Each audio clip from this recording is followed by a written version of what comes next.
चंद्रिका कर्मकांड lecture number 222।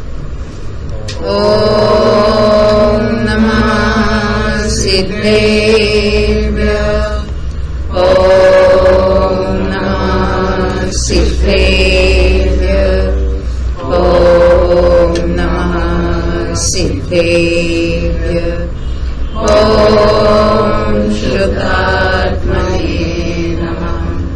नमो अरिहन्ताणं नमो सिद्धाणं नमो आयर्याणं नमो वज्रायाणं नमो लोहे सौवसाहूणं करियभाव भवभाव सब सहज भाव निज पाय जय पुनर्भव भावमय भय परम शिवराय। आचार्य श्री नेमिचंद सिद्धांत चक्रवर्ती ने इस कर्मकांड ग्रंथ की रचना की है, जो गोमटसार कर्मकांड है। उस पर पंडित टोडरमल जी ने सम्यक ज्ञान चंद्रिका कर्मकांड भाषा टीका ढूंढारी भाषा में लिखी है, जिसका हिंदी अनुवाद देखते हुए अभी हम पृष्ठ संख्या 766 पर आ गए। 878। अभी हम गाथा पढ़ने जा रहे हैं। कल से अपना ये नया विषय शुरू हुआ है। एकांत जो मत है, यानी सर्वथा किसी नए का जो कथन है, तो कई पक्ष, ये कई मत वाले, कई इज्म इसको कहेंगे, तो सर्वथा वस्तु का वैसा स्वरूप मानते हैं। जो नए से हम कहते हैं या वस्तु का स्वरूप है किसी एक नए से, तो वो अन्य की अपेक्षा बिना सर्वथा वैसा ही मान लेते हैं, तो उसको कहेंगे एकांतवाद। तो नलिन भाई आप बताएंगे एकांतवाद के हमने कितने प्रकार देखे थे? क्रियावादी, हाँ, अक्रियावादी, अज्ञान और वैनयिक। हाँ, अज्ञानवादी कहा और वैनयिकवादी कहा। हाँ, क्रियावादी, अक्रियावादी, अज्ञानवादी और वैनयिकवादी। तो जयबेन क्रियावादी कितने देखे हमने? 180 देखे थे, और उसके भंग कैसे हुए उसकी बात चल रही थी।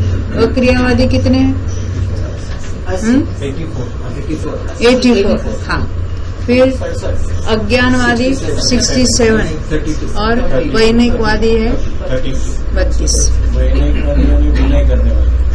वो वाद ने उसका कथन वो बताएंगे, अभी उसके भंग कैसे कैसे किए उसकी बात करेंगे। अभी तो हम क्रियावादियों की बात चल रही है। वैनयिक ये शब्द कैसा तैयार हुआ? विनय से वैनयिक।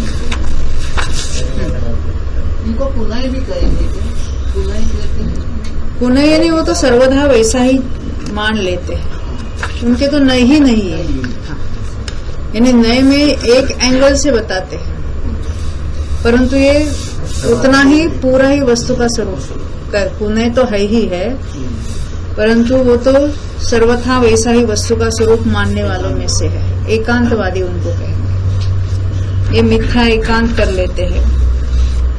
अब उसमें हमने क्रियावादियों के भंग देखने के लिए 4 पंक्तियां बनाई थी। सबसे नीचे लिखा था अस्ति, दूसरी पंक्ति में स्वयं से, पर से, नित्यपने से, अनित्यपने से। नीचे से तीसरी पंक्ति में हमने जीव, अजीव, पुण्य, पाप, आश्रव, संवर, निर्जा, बंधन, मोक्ष, ये 9 नाम लिखे थे। और सबसे ऊपर काल, ईश्वर, आत्मा, नियति और स्वभाव, ये 5 नाम लिखे। अभी उसमें अक्ष संचार द्वारा हमने कितने भेद हो गए? तो 4 गुना 9 गुना 5, 180 टोटल भंग हो जाएंगे। तो ये भंग कैसे करना? तो जो पदार्थ है 9, उस एक एक पदार्थ पर काल को पहले कायम रखते हुए, यानी जीव स्वयं से, ये स्वयं से पर से उसको चेंज करना है। अक्ष कहाँ घुमाना? स्वयं से, पर से, नित्यपने से, अनित्यपने से। तो जीव स्वयं से काल द्वारा अस्ति है, तो अस्थि करता है कहा। तो इस तरह से हमने वो जीव पर स्वयं से, पर से, नित्यपने से, अनित्यपने से और काल द्वारा नक्की रखा है। फिर अजीव को भी काल द्वारा, फिर पाप को भी पुण्य, ये सब को, इन्हें 9 पदार्थों को काल द्वारा ये 4 प्रकार से अस्थि करता है। इन्हें काल को कायम रखा, जीव अजीव 9 में घुमाया और ये हर एक में स्वयं से, पर से, यानी अकेले काल को कायम रखते हुए 36 हुए, 9 चौक 36।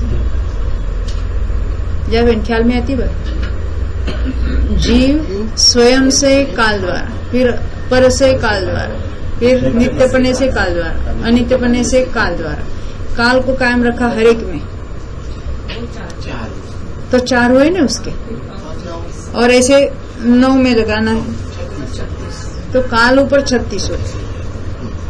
फिर काल के बाद ईश्वर को लेंगे, फिर जीव स्वयं से ईश्वर द्वारा अस्थि करता है, फिर पर से करता है नित्यपने से, अनित्यपने से। यानी जीव पर ईश्वर के वो ये 4 हो जाएगी। यानी ईश्वर में जीव को लेकर 4, अजीव को लेकर 4, ऐसे 9 पदार्थों को लेकर 36 हो जाएगी। तो ऐसे काल के ऊपर 36 हुए, ईश्वर के ऊपर 36, आत्मा के साथ 36, नियति के साथ और स्वभाव के साथ, ये सभी 36 5 बार हुआ, 180 टोटल भंग हुए। तो हम यहाँ कल आए थे पृष्ठ संख्या 766 पर। अभी 878 नंबर की गाथा हम पढ़ने वाले। ऊपर बता ना, 5 पदों के बदलने से, यानी काल, ईश्वर, आत्मा, नियति और स्वभाव, इनको बदलने से हर एक के ऊपर 36 भंग हुए, तो टोटल 180 भंग हो गए। अब हम गाथा पढ़ेंगे 878 नंबर की। अत्थिसदोपरदो हिय निच्चानिच्चतने नयनवत्था एसिमर्था सुगमा कालादीनं तोक्षामि अस्ति स्वतः परतोऽपि च नित्यानित्यत्वेन च नवार्था येषामर्था सुगमा कालादीनां तु वक्ष्यामि। कहते अस्ति स्वतः, निस्व से है, पर से है, नित्यपने से, अनित्यपने से। कौन? 9 पदार्थ। इनका अर्थ तो सुगम है। येषाम अर्थाः सुगमाः, इनका अर्थ सुगम है। अब कहते कालादीनाम तो वक्ष्यामि, तो काल के ऊपर जो घटित किया है उसको मैं बताऊंगा। अब ये बताएंगे, यहाँ टीका देखते हैं। अस्ति स्वयं से, पर से, नित्यपने से, अनित्यपने से 9 पदार्थ, इनका अर्थ तो सुगम है। अस्ति का तो है ऐसा अर्थ है। क्रियावादी वस्तु को अस्थि रूप ही मानकर क्रिया का स्थापन करता है। वहां स्वयं से कहने पर अपने स्वरूप चतुष्टय की अस्थि मानता है, और पर से कहने पर पर चतुष्टय से भी अस्थि रूप ही मानता है। नित्यपने से अर्थात शाश्वत अस्थि रूप मानता है, अनित्यपने से अर्थात क्षणिक अस्थि रूप मानता है। ऐसे जीव अजीव, पुण्य पाप, आश्रव, बंध, संवर, निजरा, मोक्ष रूप 9 पदार्थों को मानता है।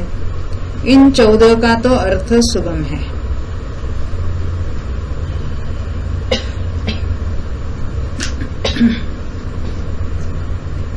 यानी अस्थि का, फिर स्वयं से, पर से वगैरह का, और इन 9 का, ये 14 हो गए ना, इनका अर्थ सुगम होगा।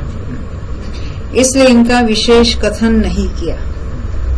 अब कालवाद आदि का अर्थ क्रम से कहता। ऊपर की पंक्ति में जो काल, ईश्वर, आत्मा, नियति, स्वभाव लिखा था, उसकी बात अभी करेंगे। लेकिन हमारे तो भाव भाषण में हाँ, ये परसे कैसे होगा? नहीं, माने एक आप 180 है, तो 180 में से करीबन 10-15 लीजिए, और वो कैसे सर्वथा एकांत होता है, तो बताइए। जैसे सबसे पहला ही है, स्वयं से जीव काल द्वारा अस्थि करता है, माने क्या कहना चाहिए?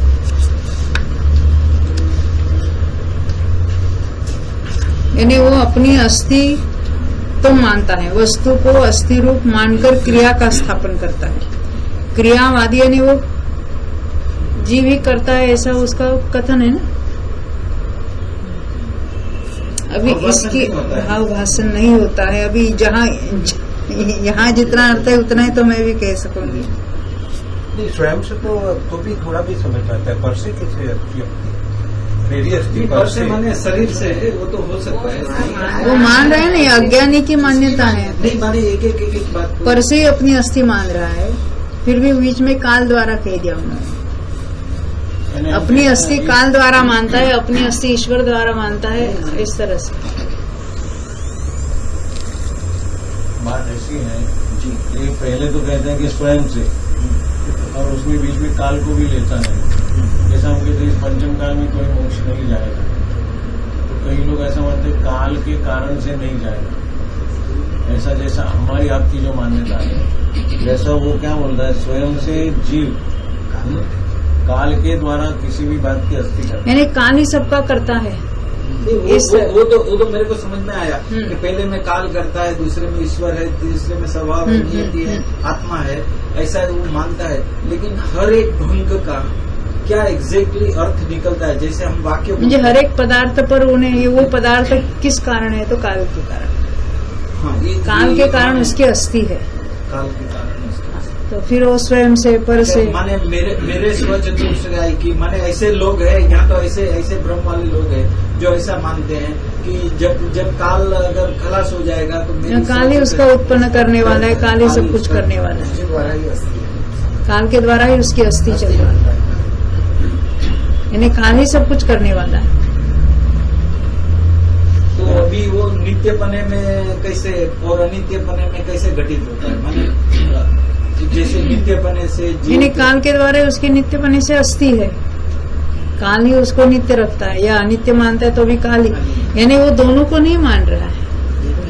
जैसे जैनी की नयों की अपेक्षा ये प्रत्येक भंग अलग अलग है। हाँ, जो सेंटेंस लिया वही सेंटेंस का जो भंग लिया, यानी वो कायम नित्य ही है, क्योंकि वो काल ही ने उसने बनाया है, काल ही ने वो सब कुछ किया है, काल ही करता धरता है उसका सब कुछ। इस समय लौकिक की बात ईश्वर पे जो मानते वैसे काल में घटित। लौकिक में हम ऐसा मानते हैं किसी की डेथ हो जाए तो कोई व्यक्ति है उस घर की तो रोती इसके ऊपर काल ही एक इलाज है, यानी हम क्या मानते हैं काल ही इसकी क्रिया करेगा, इस तरह समझे।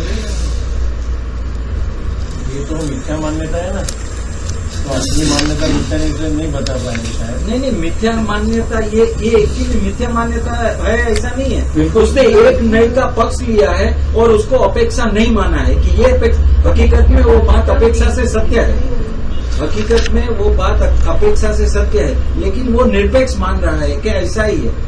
नहीं, अपेक्षा से भी ऐसा सत्य नहीं है। हाँ, क्योंकि अपेक्षा से ईश्वर कैसे सबका करता होगा, ईश्वर से कैसी अन्य की अस्थि होगी, ये सभी उसके यानी अपेक्षा से भी सच्चा नहीं है उसका। अपेक्षा से हाँ, यानी वो तो मिथ्या, बिल्कुल अलग अलग मान्यताएं हैं उससे।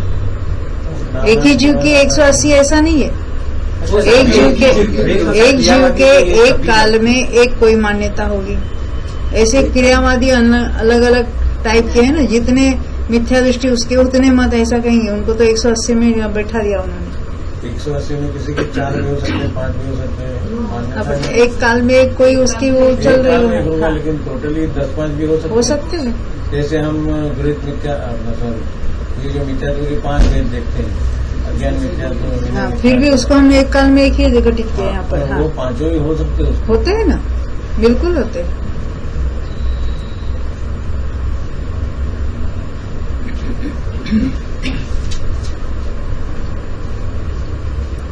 यानी सर्वथा काल को ही करता धरता, वही सब कुछ करने वाला है। मैं भी काल के द्वारा ही हूँ, मोक्ष भी काल ही करने वाला है, बंध भी काल ही करेगा, सब कुछ काल करेगा।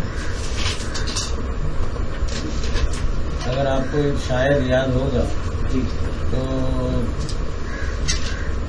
गुरुदेव की जो कोई साथी थे, टर्न होने के पहले की बात है, उनके साथ के गुरु जो कोई थे, वो ऐसा ही कहते थे कि जब केवली भगवान ने देखा है जब मोक्ष होगा, ऐसा फिर बात चलती थी। तो उन्होंने कहा केवली को जिसमें जाना है उसके अधिक गौर नहीं होना चाहिए, यानी वो काल जितना होगा उतना होगा, ऐसा वो कहते होंगे। इंफरेंस निकालेगा वो सही क्या था। नहीं, ऐसे तो उन्होंने अभी तक जो 14 का अर्थ किए उसमें तो काल और ऊपर की कोई बात की ही नहीं है, अभी करने वाले। वो तो पूरा भंग मिलकर ही उसमें काल को लिया है। काल के ऊपर इन सभी भंगों को लिया है। जो हम 9 पदार्थों को और स्व से पर से नित्यपने से अनित्यपने से घटित कर रहे हैं, उसका कर्ता कौन मान रहे हैं? तो काल करता है। क्रिया कर रहे हैं ना, वो क्रिया की बात चल रही है, काल के द्वारा ही सब कुछ हो रहा है। अब यहाँ वो ईश्वर वगैरह लिया, नहीं तो हम 5 समवायों को रख सकते थे वहां पर, कि जो समवाय की अपेक्षा है, नहीं काल लब्धि की अपेक्षा बात करेंगे। यहाँ उन्होंने काल नाम का कोई एक वस्तु ही मान ली और वही सब कुछ करने वाला है मान लिया। अभी हम आगे पढ़ेंगे तो ख्याल में आ जाएगी आपकी बात। अभी कालवाद का अर्थ, हाँ, क्रम से कहीं कालवाद आदि का अलग अलग, जो ऊपर हमने 5 अलग अलग भेद देखे थे, उसका यहाँ बताएंगे।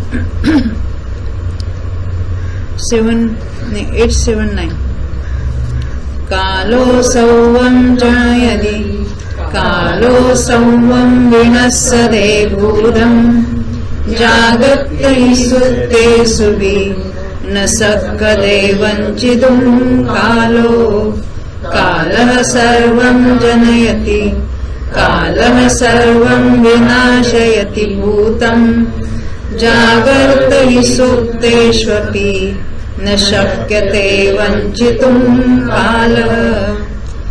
काल ही सबको उत्पन्न करता है। आपके प्रश्न में उत्तर है तो माने वो घटित करो, घटा रहेगा। काल ही सबका नाश करता है।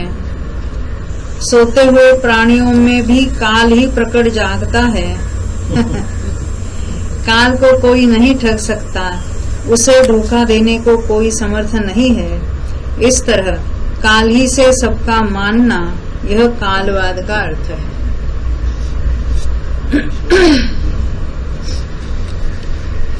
अब ईश्वर की बात बता रहे हैं 880 में। एक मिनट। हाँ, कालवाद पे अभी 36 भंग आपको बताने होंगे। हाँ? कालवाद पे अभी 36 भंग जो है, कालवाद के 36 भंग है। हाँ। तो वो 36 भंग का एक कल देखे ना हमने, जीव स्वयं से हाँ। काल द्वारा अस्थि, काल ही उसका कारण है। जीव की अस्थि काल से है। हाँ, और नित्यपने में वो कैसे घटित होता है? नित्यपने का हाँ, वो नित्य है, वो तो काल के द्वारा वो नित्य है। नित्य मानने वाले काल द्वारा ही नित्य मान रहे, अनित्य मानने वाले काल द्वारा ही अनित्य मान रहे। जो हमने 36 भंग देखा, हाँ, काल द्वारा ही सब कुछ होता है। काल ही सबका, हाँ, क्रिया जो कुछ है अभी यहाँ अस्थि में रूप क्रिया ली। और ये संवर और निर्जरा और बंध और मोक्ष सब उसमें वो तो काल ही के द्वारा मोक्ष हो रहा है। अच्छा, काल ही मोक्ष का। हाँ, मोक्ष का कारण भी उसको काल ही है। हाँ, मोक्ष काल ही मोक्ष को करा रहा है। कई लोग ऐसे भी हैं, मेरे याद नहीं आ रहे, इसकी मान्यता ये कि ईश्वर वगैरह कोई जगत में है नहीं। निसर्ग जो है, नेचर इज द सुप्रीम। वो प्रकृति को मानने वाले सांख्यमती है ना। हाँ, नोबडी कुड कॉन्कर निसर्ग, यानी बारिश इतनी गिर है, इतनी नहीं गिरने कुछ ऐसा निसर्ग का होगा, वैसा ही काल को पकड़ते रहते हैं।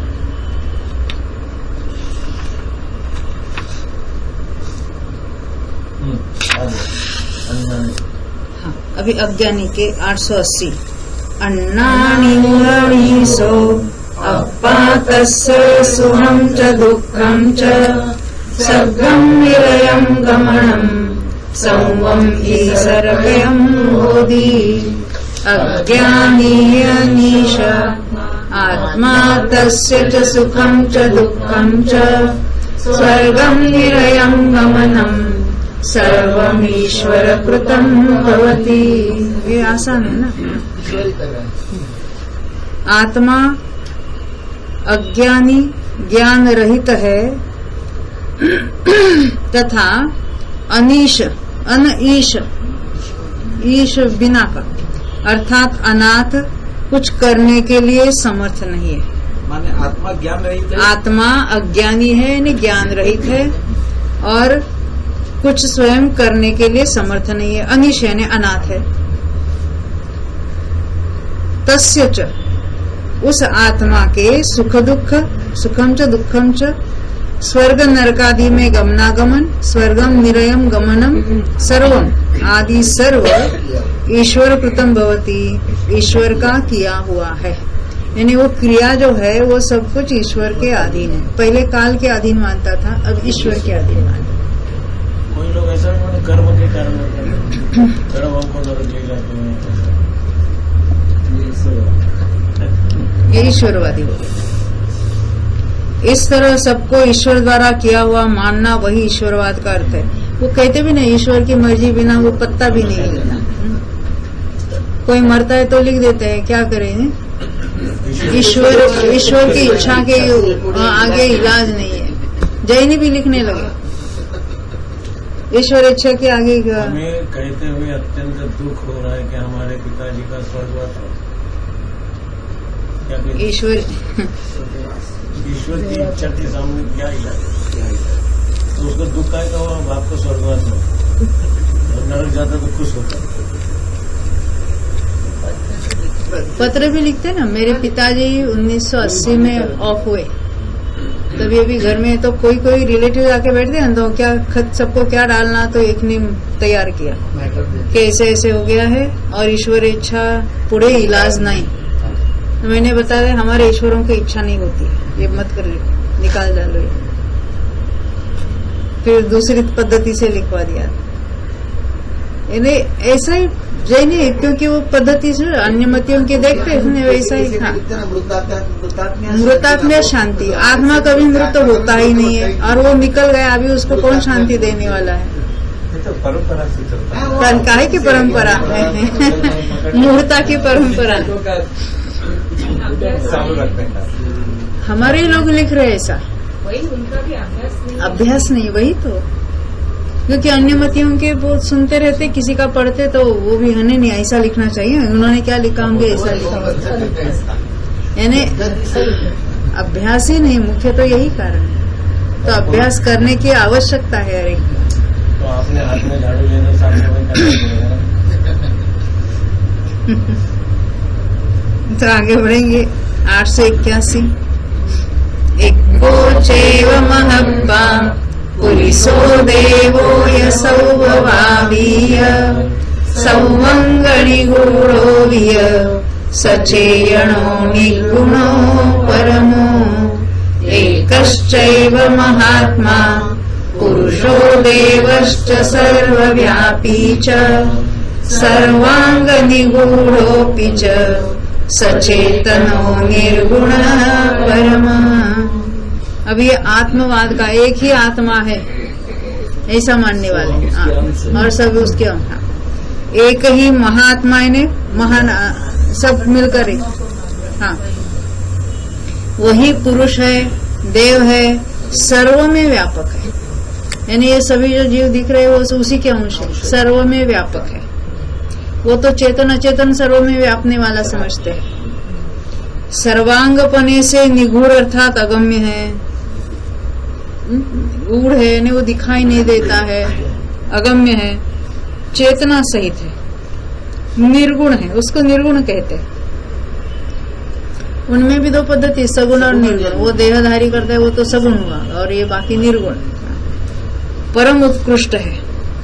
इस प्रकार एक आत्मा ही से सबको मानना हुआ आत्मवाद का अर्थ है। वो आत्मा ही सबका करता धरता है, सुख दुख को देने वाला है। वहाँ ईश्वर को माना, यहाँ कोई एक ही आत्मा है उसको माना।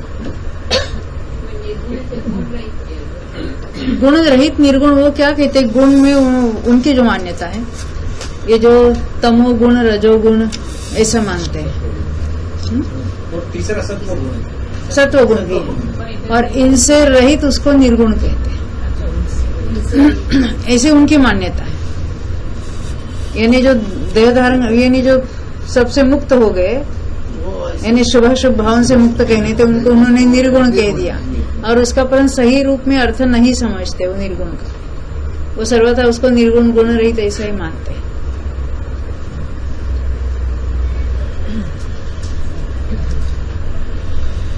ये आत्मवाद का अर्थ बताया। अभी 882 नियतिवाद का अर्थ कहेंगे।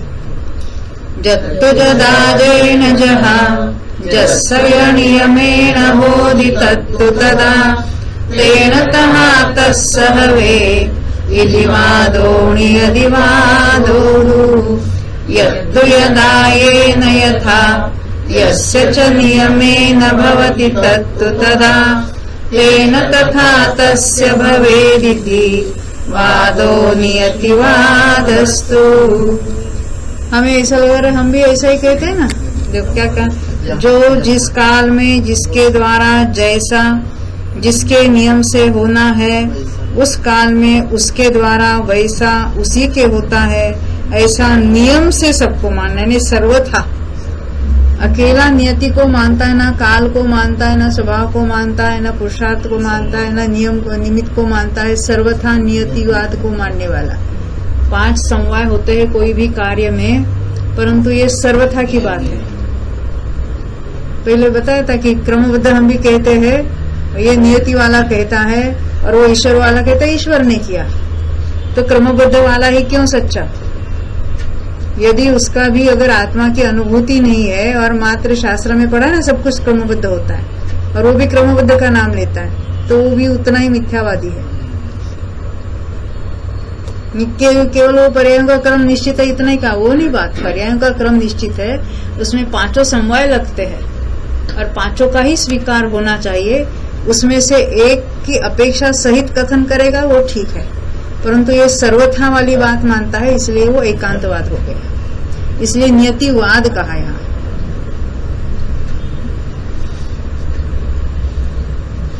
क्योंकि वैसे भी नयों में भी काल नय है, अकाल नय है, नियत नय है, वो नियत नियत का वहां अर्थ अलग है, परंतु ये उसको सर्वथा ऐसा मानते हैं।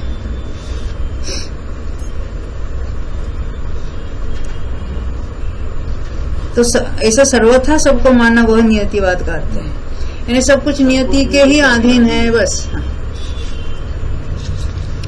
अब 883 कोकरैकण्ठयाणं तिक्खत्तम्य विहंगमादीनं विविहत्तं तु सहावो विदिशौवं प्रियसहावोक्ति कः करोति कण्टकानां तीक्ष्णत्वं मृगविहंगमादीनां विविधत्वं तु स्वभाव इति सर्वमपि च स्वभाव इति। समझ में आया ना? यानी कंटकों को तीक्ष्ण किसने किया? मृग यानी जो प्राणी है, विहंग यानी पक्षी, उनको इसमें विविधता क्यों है?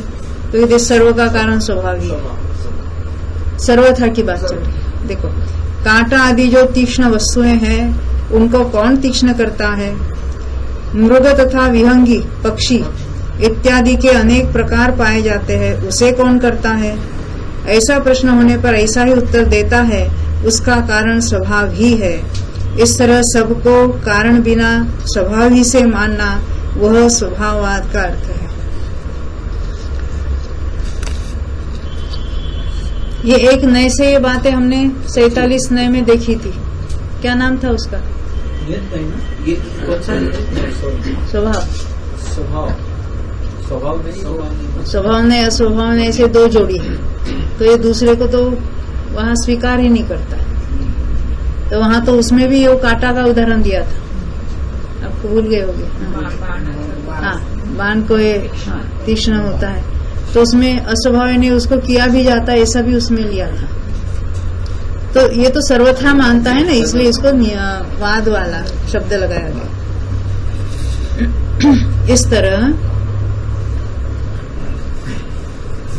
इसे सबको कारण बिना स्वभाव से माना हुआ स्वभाववाद का अर्थ है। इस तरह पूर्वोक्त प्रकार से कालादि द्वारा एकांत ग्रहण करने से, एकांत की बात है,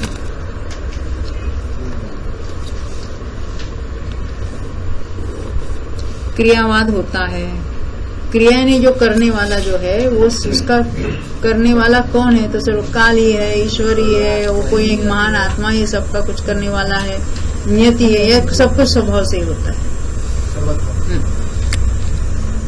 अब ये क्रियावादियों के हो गए, 180 हो गए ना। आगे अक्रियावादियों के भंग कहते हैं। लेकिन इसमें हम ईश्वर और आत्मा की जो वादी वाले जो बात कर रहे हैं वो तो हम स्वतंत्र नहीं मानते। ये तो किसी अपेक्षा से हम खड़ी भी रख सकते हैं। काल क्या? वाले जो कह रहे हैं, नियति वाले कह रहे हैं, स्वभाव वाले कह रहे हैं, हाँ, उसकी तो किसी अपेक्षा से वो बात में कुछ दम है। दम बिल्कुल नहीं है, क्योंकि वो तो किसी अपेक्षा सर्वथा से यानी वो सर्वथा मानते हैं वो बात, यानी समवाय में उसका नाम है, ऐसा आपको कहना है। हाँ, लेकिन ये जो ईश्वरवादी जो है वो तो सदंतर वो तो झूठी है। हाँ, हाँ।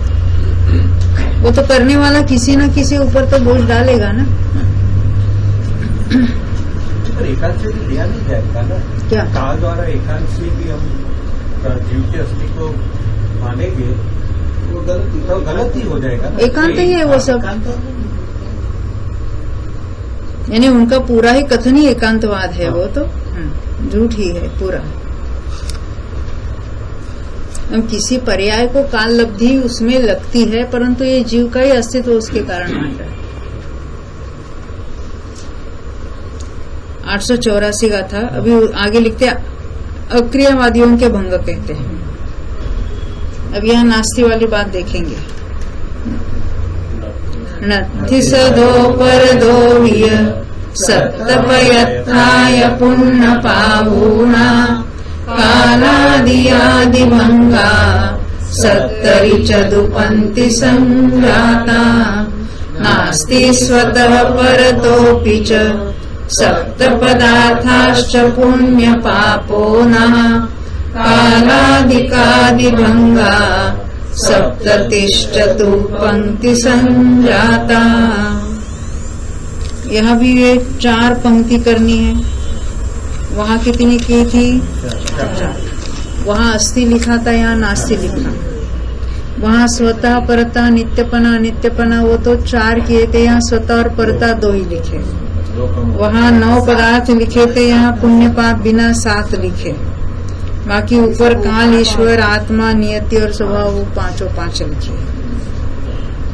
तो यही बताते हैं टीका में 884 की प्रथम नास्ति पद लिखना नीचे से। हाँ? तो टोटल तो 70 हो जाएगा। उस- देखा था ना। बाजू में है और दूसरा अभी बताएंगे।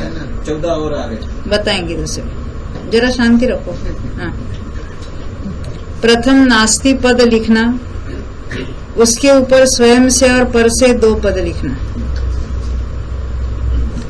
उनके ऊपर पुण्य पाप बिना 7 पदार्थ लिखना, उनके ऊपर काल से लेकर 5 पद लिखना। ऐसी 4 पंक्ति करना। उनमें पूर्वोक्त अक्ष संचार विधान से भंग होते, यानी एक एक को फिक्स रखे, एक एक को पलटाना। अब उसको पढ़ेंगे हम। स्वयं से जीव काल द्वारा नास्ती है, पर से जीव काल द्वारा नास्ती है। ऐसे ही जीव की जगह, क्योंकि अभी 2 ही लगाने हैं, जीव की जगह अजीवादि कहने पर 14 भंग एक काल द्वारा होते हैं। यानी 14 7 पदार्थों पर, यानी काल में 14, ईश्वर में 14, इस तरह से 5 बार 14 करना है। काल की जगह ईश्वर आदि कहने से 70 भंग होते हैं। यानी काल के 14, ईश्वर के 14, आत्मा के 14, नियति के 14 और स्वभाव के 14। तो 14 गुना 5 70 हो जाएगी।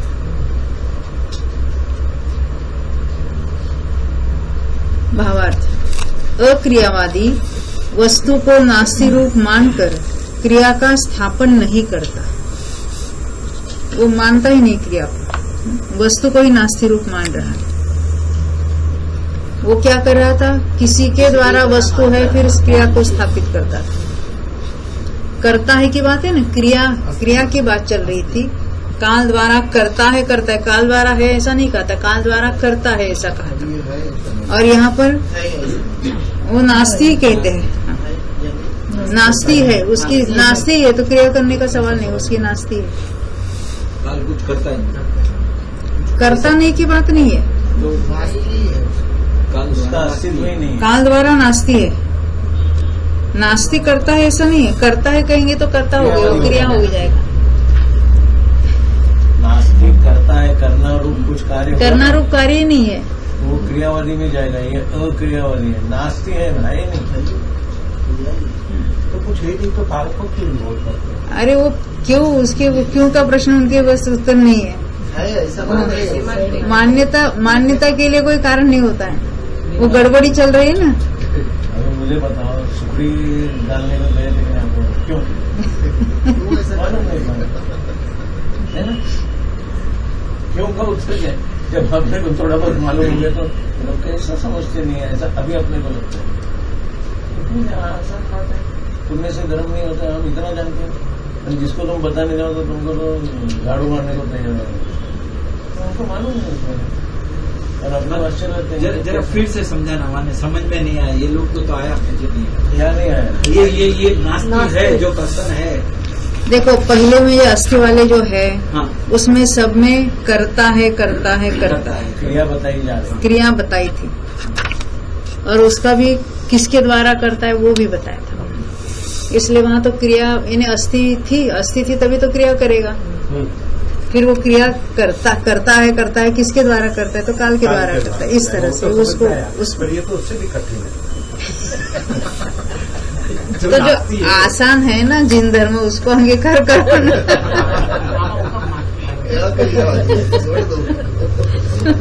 जिसकी नास्ती है उसमें किसी को बराबर, इसीलिए तो क्रियावादी अक्रियावादी कहा उसको। नास्ती है उसकी, वो है ही नहीं है। करने का सवाल कहाँ आया? यहाँ नहीं करता ऐसा नहीं लिखा, नहीं करता नहीं लिखा, वहाँ करता है लिखा, यहाँ नहीं है लिखा। देखो थोड़ी समझेंगे। अगर समझो कि वो जो अस्थि वाला कथन था, वहाँ क्यों ये कथन नहीं जोड़ा कि भाई अस्थि केवल नहीं करता है? केवल अस्थि की कथन नहीं था, अच्छा, वो केवल करता है, करता है। कर्ता का भी कथन था।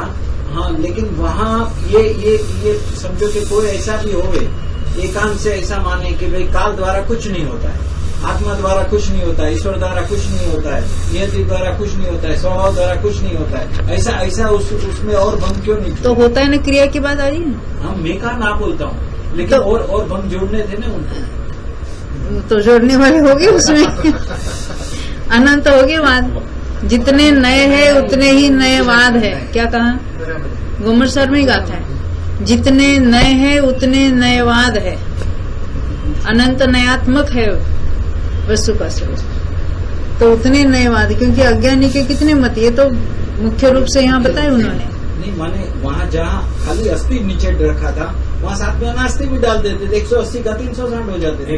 वहाँ नास्ती डालते तो यहाँ यही जैसे ही भंग हो गया। नहीं, नास्ति टेबल देखो, क्रियावादी और अक्रियावादी। नहीं, क्रियावादी और नास्ति से मानने वाला। अच्छा, मैं आपसे तो वो पूछता नास्तिक हूँ हम भाई बोलते हैं साहब, ना। जी, क्रोध के कितने प्रकार हैं? किसके? क्रोध कितने प्रकार के हो सकते हैं? क्रोध का तो- शायद। क्रोध का असंख्या तो तो असंख्यात नाम लिखेगा नहीं, वैसा ही यह मुख्य रूप से 180 को लिखा। बाकी आपको जिसमें जोड़ने जोड़ो ताकत है उसमें, कोई चिंता नहीं। क्योंकि ये सारे यही है ना, सर्वथा मानने वाले। मैं चर्चा इसलिए कर रहा हूँ कि हमारे को थोड़ा पल्ले पड़े और सब पल्ले पड़ेला है। हाँ, तुम दूसरे को जांच रहे, कोई अर्थ नहीं। नहीं प्रभु, ऐसा मतलब तेरे प्रभु किधर गया? हाँ देखो अभी हम पढ़ेंगे। ये भावार्थ में क्या आया 769 पेज पर? अक्रियावादी वस्तु को नास्ति रूप मानकर वस्तु को ही नास्ति मान रहा है, क्रिया का स्थापन नहीं करता है। वस्तु ही नहीं है, क्रिया का सवाल कहाँ है? अस्तित्व ही नहीं मानता। हाँ, वो अगर नहीं करता ऐसा कहेंगे तो वस्तु तो है पर कर नहीं रहा, वो बात नहीं चल रही यहाँ पर। अभी 885 देखेंगे। ये तो यहाँ हमने 4 पंक्तियां बनाई थी और उसमें काल, ईश्वर, आत्मा, नियति और स्वभाव लिखा था। अब यहाँ कुछ और भी बातें बता रहे हैं। णत्थिय सत्य पदर्था नियति दो काल दोति बन्हा 14 दिनत्थिते अकिरियाणं च चुलसीदि नास्ति च सप्तपदार्था नियतितः कालतः त्रिपङ्क्ति भवा 14 इति नास्तित्वे अक्रियाणां च 84। अभी जो अन्य एक और टेबल बताया, क्रियावादी के ही भंग चल रहे हैं और भी एक्स्ट्रा, वहां तो 15 गुना 5 गुना 14 70 हुए थे। अब यहाँ कहते प्रथम नास्ति पद लिखना, उसके ऊपर 7 पदार्थ लिखना, वो स्वतः परता वाली वो बीच वाली लाइन निकाल दी। उसके ऊपर नियति और काल 2 पद लिखना, वहां अक्ष संचार द्वारा जीव नियति से नास्ती है और जीव काल से नास्ती है। पुनः जीव की जगह अजीवादि कहने पर 14 भेद उसके भी होते हैं। यहाँ अक्रियावाद के जैसे प्रकार है वैसे 70 भेद जुदे जुदे कहे, मिलकर अक्रियावादियों के 84 भेद हुए। यानी पहले 5 में 14 भंग लगाए थे। अब यहाँ कैसे हुए? 7 में 2 लगे, 14 हो गए टोटल। आगे अज्ञानवाद के भेद कहते हैं 886। को जानैनव भावे सत्तम सत्तम दयम् अवच्चमिति अवयणजुद सत्ततयम् इति भंगा होन्ति ते सखी। को जानाति नव भावेषु सत्त्वमसत्त्वम् द्वयमवाच्यमिति अवचनयुतम् सप्ततयम् इति भंगा भवन्ति 63। जीवादि 9 पदार्थों में से 63। फिर उसके और बताएंगे ना। हाँ देखो क्या कहते हैं, जीवादि 9 पदार्थों में से एक एक को 7 भंगों की अपेक्षा नहीं जानना। यानी जीव अस्थि है ऐसा कौन जानता है, जीव नास्ति यानी नहीं है ऐसा कौन जानता है, जीव अस्थि नास्ति ऐसा कौन जानता है, जीव अवक्तव्य ऐसा कौन जानता है, जीव अस्थि अवक्तव्य ऐसा कौन जानता है, जीव नास्ति अवक्तव्य ऐसा कौन जानता है, और जीव अस्थि नास्ति अवक्तव्य ऐसा कौन जानता है। इसी तरह जीव की जगह अजीवादि कहने पर 63 भंग हो जाते हैं। हाँ यानी वो कोई जानने वाला नहीं ऐसा ही मानते हैं। अज्ञानवादी क्या मानते हैं? इसको जानने वाला कोई नहीं है, यानी वस्तु का जानना ही नहीं है ऐसा मानते हैं। अब आगे बताएंगे और भी यहाँ, क्योंकि हमने केवल टोटल 67 देखे थे ना। हाँ अभी और 4 बताएंगे।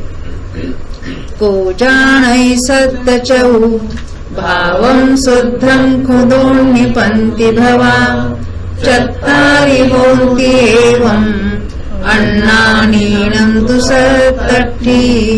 को जानाति सत्त्वचतुष्कम् भावं शुद्धं खलु द्विपङ्क्ति भवा 4 भवन्ति एवम् अज्ञानीनां तु 67। प्रथम शुद्ध पदार्थ पद लिखना नीचे, उसके ऊपर अस्थि नास्ति आदि 4 लिखना, यानी अस्थि नास्ति और अवक्तव्य। इन 2 पंक्तियों से उत्पन्न 4 भंग होते हैं। अभी उसको कैसे समझना? शुद्ध पदार्थ अस्थि ऐसा कौन जानता है, यानी है ऐसा कौन जानता है। शुद्ध पदार्थ नास्ति यानी नहीं ऐसा कौन जानता है। शुद्ध पदार्थ अस्थि नास्ति है ऐसा कौन जानता है, और शुद्ध पदार्थ अवक्तव्य है ऐसा कौन जानता है। ऐसे 4 तो ये और पूर्वोक्त 63 मिलकर अज्ञानवाद 67 होते हैं। वो क्या मानता है? अज्ञानवाद वाले वस्तु का न जानना ही मानते। कौन जानता है ना? कोई नहीं जानता। ये उनका कहना है। कौन जानता है का अर्थ क्या? कोई नहीं जानता, के मन में संशय है। नहीं कोई नहीं जानता। कोई जानता ही नहीं। कौन जानता है ना कौन जानने वाला है, ऐसा नहीं। किसने देखा? कौन जाता है जानता है, हाँ किसने देखा है, कोई नहीं जानता। ऐसे कुछ नहीं। ऐसा वो मानते हैं। किसने देखा है, किसने देखा ना, वो उसको मानने को तैयार नहीं है। आगे वैनयिक वादों के मूल भंग कहते हैं। इनके कितने देखे थे हमने? हाँ, मणवयणकाय दानग विणवो सुरनिवैना निजदि ऊढे माले नादुपिदुम्मि च कायौ चेदियठचौ मनोवचन काय दान विनय सुरभुपति ज्ञानी यति वृद्धे बाले मातृपित्रोश्च कर्तव्यश्चेत्यष्ट चतुष्कम्। यानी किसको किसको विनय करना चाहिए तो ये बता रहे, देव, राजा, ज्ञानी, यति, बूढ़ा, बालक, माता पिता, इन आठों का मन से, वचन से, काय से, दान देने से 4 प्रकार विनय करना, ऐसे वैनयिकवाद 32 है। ये आठों के मन से, वचन से, काय से और दान से विनय करना। भावार्थ, विनयवादी गुण अगुण, अगुण यानी जिसको हम अवगुण कहते हैं ना, कि परीक्षा रहित विनय ही से सिद्धि मानते हैं। वो तो ऐसे ही है ना, गुरु की विनय करना, बस अपना वो उतार देगा अपने को।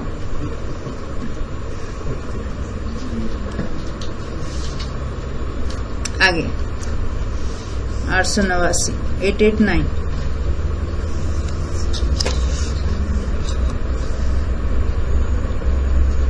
स्वच्छंद दिट्ठी वियप्पियानि ते षट्टि युक्तानि सयानि तिन्नि पाखंडिनं वा उलकारणानि अन्नानि चित्तानि हरन्ति तानि स्वच्छंद दृष्टिर्विकल्पितानि त्रिषष्टि युक्तानि शतानि त्रीणि पाखंडिनां व्याकुलकारणानि अज्ञानी चित्तानि हरन्ति तानि।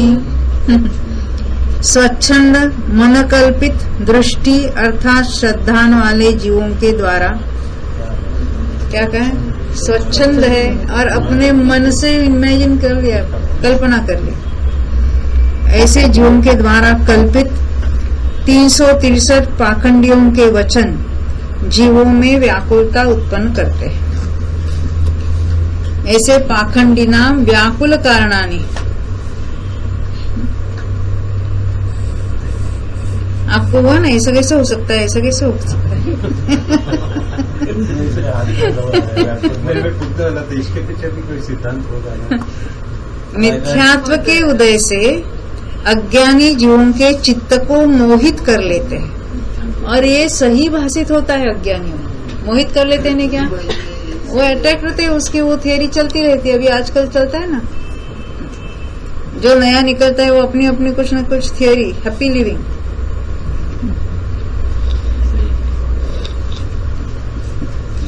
क्या क्या कहते हो? Art of living. Art of living जैनियों ने शुरू किया, आर्ट ऑफ हैप्पी लिविंग।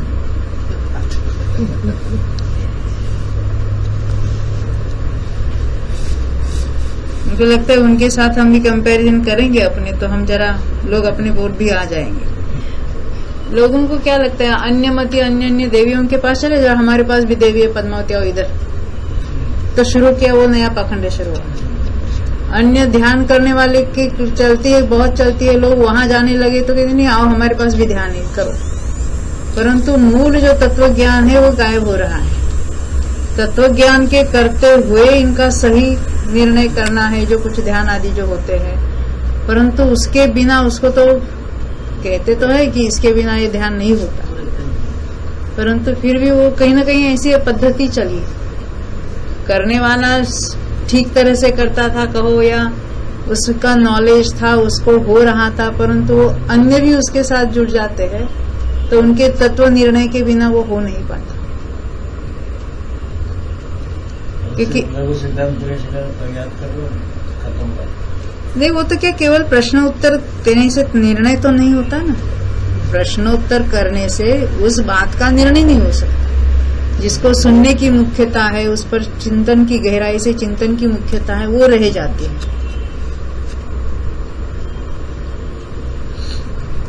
यानी कोई भी बात ऐसे पर जीवों को थोड़ा उसमें लगाने के लिए करते हैं, मगर उससे वो अभी जिसको नहीं लगनी है उसको किसी भी प्रकार से उसमें नहीं कुछ मिलता है। अब आगे देखेंगे 890। आपकी ख्वाहिश पूरी करो। मेरी ख्वाहिश आगे और भी एकांतवाद कहते हैं। आलसड्डो निरुत्साहो फलम किंचिन्न भुंजते रणक्षीरादिपाणं वा पौरुषेण विना नहि। आलस्याडो निरुत्साह फलम किंचिन्न भुंक्ते स्तनक्षीरादिपानं वा पौरुषेण विना नहि। जो आलस्य से युक्त है, उत्साह उद्यम रहित है, वह कुछ भी फल नहीं भोगता। जैसे स्तन का दूध उद्यम से ही पीने में आता है, पौरुष के बिना पीने में नहीं आता, वैसे सर्व कार्य पौरुष से ही सिद्ध होते हैं। यह पौरुषवाद है। ही लगाए ना, पौरुष से ही होता है।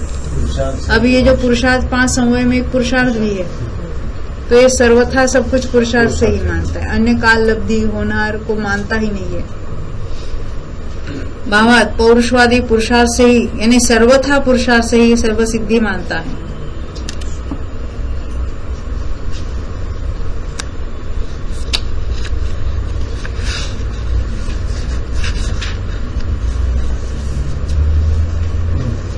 ये 891।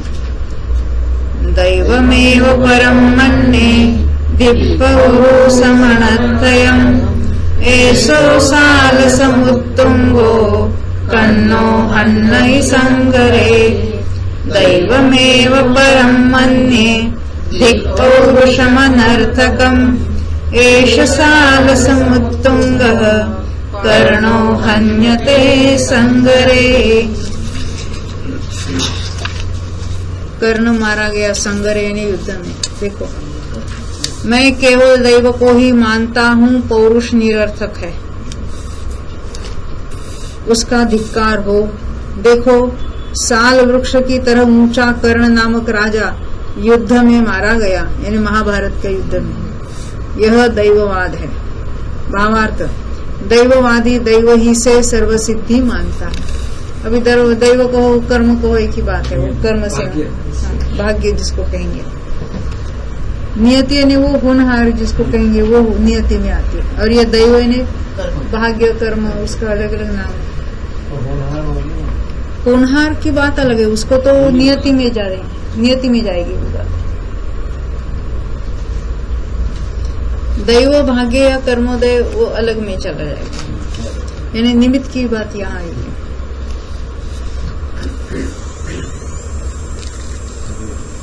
892। सजोगमेवेति वदन्ति तन्ना नैवेक्कचक्रेण रहोपयादिम् अन्धोय पङ्गूय वणं पविट्ठा ते सम्पयुक्तानरयं पविट्ठा। संयोगमेवेति वदन्ति तज्ञा नैवेकचक्रेण रथः प्रयाति अन्धश्च पङ्गुश्च वनं प्रविष्टौ तौ संप्रयुक्तौ नगरं प्रविष्टौ। आपने ये कथा सुनी होगी। देखो, तज्ञ अर्थात यथार्थ ज्ञानी संयोग ही को कहते हैं। एक पहिए से रथ नहीं चलता, क्या कहते हैं? 2 से काम होता है, ऐसा कहते हैं ना। एक पहिए से रथ नहीं चलता, तो क्या होता है? जैसे एक अंधा और एक पंगु वन में थे। आपको ये कथा मालूम है कि नहीं मालूम? हाँ? वे संयोग करके अंधे के कंधे पर पंगु चढ़कर दोनों ने नगर में प्रवेश किया। अंधा देख नहीं सकता था और पंगु चल नहीं सकता था। तो क्या हुआ, अंधे के हाथ में कांटे थी और पंगु को उसने कंधे पर ले लिया। पंगु तो देख रहा था, उसने काठी पकड़ ली हाथ में और अंधे ने भी पकड़ ली, तो उसको रास्ता बताता गया। हाँ, और ये नगर में पहुंच गए। तो ऐसा ये क्या मानता है, संयोगवादी वस्तुओं के मिलाप से ही कार्य सिद्धि मानते हैं, संयोगवादी हो गए।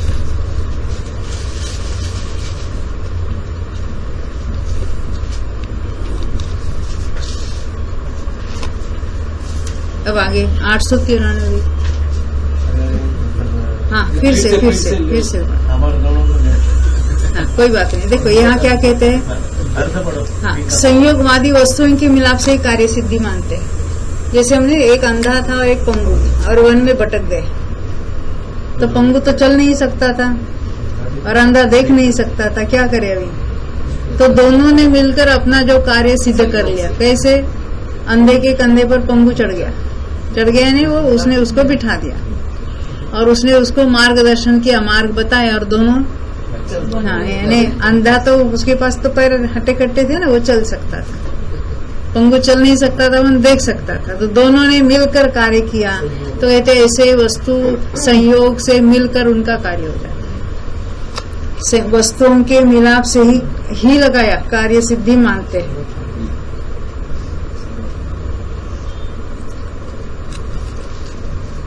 तो ये टीका फिर पढ़ते हैं। तज्ञ अर्थात यथार्थ ज्ञानी संयोगी को कहते हैं, एक पहिए से रथ नहीं चलता, न एवं एक चक्रेण रथ प्रयाति। वो संयोगवादी ऐसा कहते हैं, ज्ञानी ऐसा कहते हैं। संयोगवादी कहता है, ज्ञानी ऐसा कहते हैं कि एक पहिए से रथ नहीं चलता। तो कहते जैसे एक अंधा और एक पंगु वन में थे, वे संयोग करके अंधे के कंधे पर पंगु चढ़कर दोनों ने नगर में प्रवेश किया, यह संयोगवाद है। तो आत्मा और कर्म मिलकर राग करते कि नहीं करते?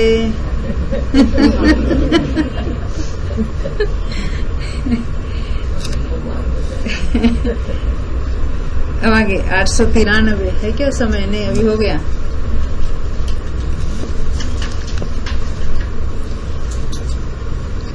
जावानी के ज्ञान ते सूझे लोका लोक